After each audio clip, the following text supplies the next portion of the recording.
Life is not an easy journey.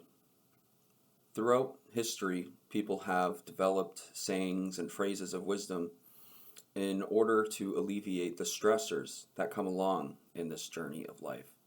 And one of those phrases of wisdom is, the past is the past.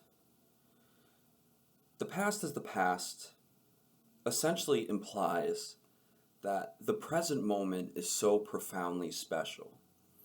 And I'm not denying that. The present moment is special. But the past still matters. It matters so much. The past matters because it's an opportunity for us to grow and become better. It's something we can look back at and learn from. I'm 26 years old now. I have a serious brain disorder known as bipolar disorder type 1 with psychotic features. And a couple of years ago, I had a major psychotic episode as a part of this illness, which resulted in a whole trinity of life consequences. I lost my job, I lost all my friends, I lost my education. Really, my whole life came crumbling down. And in the aftermath, I had to figure out how I was going to recover from this. And that recovery period lasted an extraordinarily long amount of time. Years. It took me years to recover. It took me years to overcome the doubt, despair, and depression that followed that major psychotic episode. And the reason that I was able to overcome it is because I, with the power of treatment, came to realize that the past is the past. It does not define you. But in recognizing the past, I can acknowledge my shortcomings and prepare for a better future. Make myself more prepared for future problems or obstacles that I may encounter. I don't have control over whether or not I have another major psychotic episode. Treatment, medications, and therapy can certainly reduce the probability of it happening, but it doesn't eliminate the possibility. So that's something I'll have to live with for the rest of my life. And I'm okay with that. I'm okay with knowing that there's steps I can take that drastically improve my chances of staying at a stable baseline. I'm okay with knowing that, to a large extent, when it comes to deciding how I react to something, I am in control. I can't control everything that happens to me, but I can control how I react to it.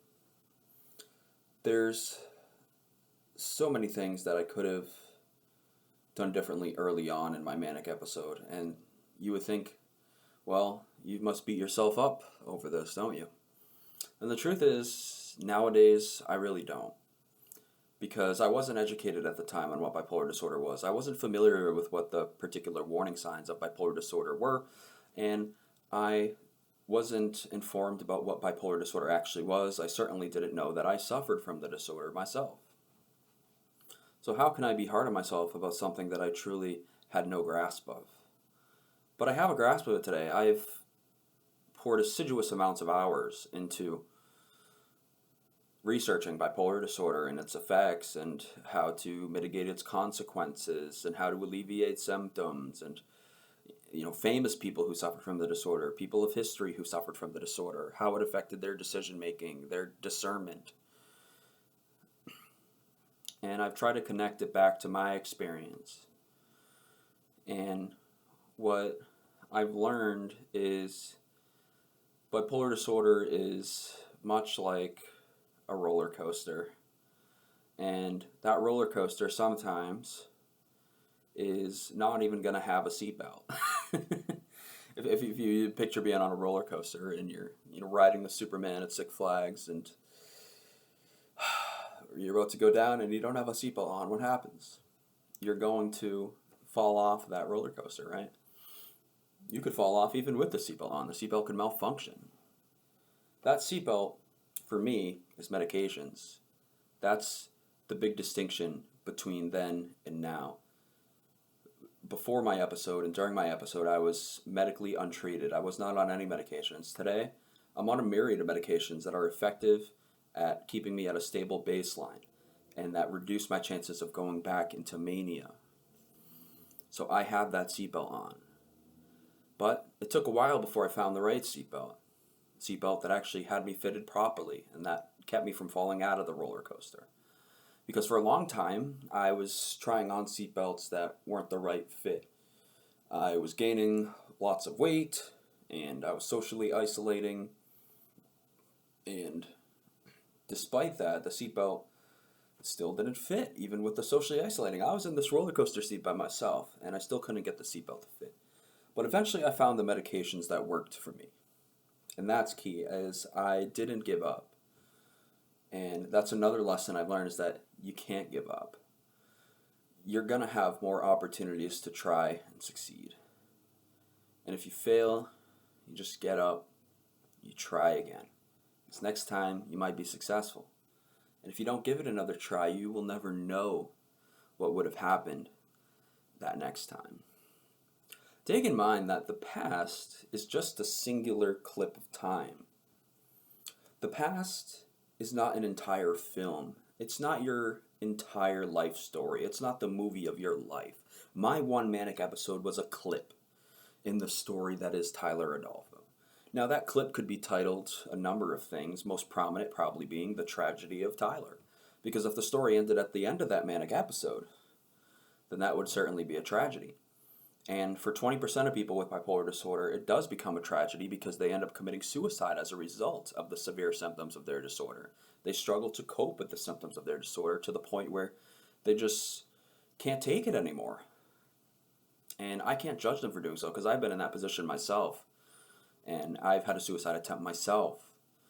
And I've had suicidal thinking through many parts of my life. And so I pass no judgment there. There's no ill will there. But the point is that I'm very fortunate that I'm still alive and not part of that 20% statistic, because it very easily could have been me. So the past matters because we need to learn from our failures. We need to learn from our hardships, learn from the obstacles we've encountered. The past matters when it comes to putting things in context, recognizing that it's not the entire film of your life, that it's just a singular moment. There will be plenty more moments for you to rewrite that story. My past hardships can be a sign of strength going forward. Instead of being, wow, I can't believe this happened to Tyler, it can be, wow, I can't believe Tyler overcame that. Instead of being, I could understand why, Tyler disappeared off the face of the earth after that. It can be, I don't understand how Tyler overcame all of that and got to where he is today. That's the type of thinking that I have now. I have a positive mindset. I've always been persistent. I've always had my passions.